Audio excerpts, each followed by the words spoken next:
La température elle est quasi idéale aujourd'hui parce qu'il ne fait pas trop froid, donc du coup la glace elle est assez élastique, elle accepte bien les ancrages, et y compris sur des choses qui sont un peu fines et suspendues. La cascade de glace, une discipline métamorphosée ces dernières années par une pratique de plus en plus sportive. Le matériel a suivi, plus léger, plus technique, des broches à glace faciles à visser ou encore des piolets sans dragonne permettant le changement de main. On a des piolets qui ont évolué avec des meilleurs poignets et puis beaucoup plus légers tout en gardant des lames forgées. Donc voilà, ça c'est une grosse évolution. Et les crampons aussi. Crampons où on a une géométrie différente avec des lames verticales et ce qui permet d'avoir une meilleure accroche dans la glace. On est parti. Ce qui a modifié également la discipline, c'est l'escalade mixte. Autrement dit, avec le même matériel, le grimpeur évolue parfois sur la glace ou parfois sur le rocher.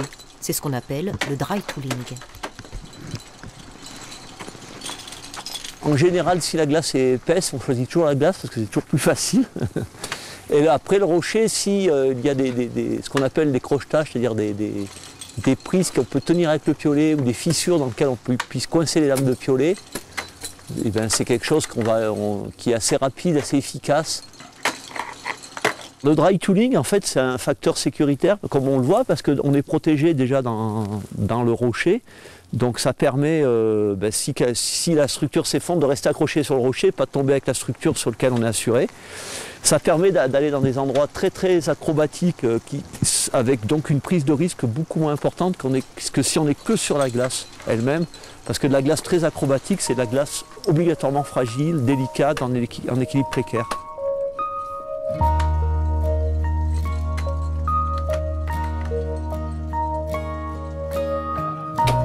L'escalade mixte a toujours existé, mais aujourd'hui, ce sont les pratiquants qui ont changé. Un niveau technique de plus en plus élevé, au détriment de leur culture montagne. Or, la cascade de glace, c'est de l'alpinisme. Jérôme et Manu ont donc mis au point une méthode de réduction des risques, basée sur 3 éléments, la température, la glace et le facteur humain, histoire de ne garder de ce milieu hostile que son indicible beauté. C'est surtout un milieu magique parce que c'est en perpétuelle évolution, d'une année sur l'autre ça change complètement. Et puis il y a un contact avec la matière glace qui est magique, quoi, qui se fait à travers les piolets, les crampons, mais toucher ce matériau et grimper dessus, c'est vraiment quelque chose d'exceptionnel. Leur expérience, mais aussi l'historique et l'évolution de la cascade de glace, les 2 glaciéristes les ont développés dans ce livre. À consulter bien au chaud.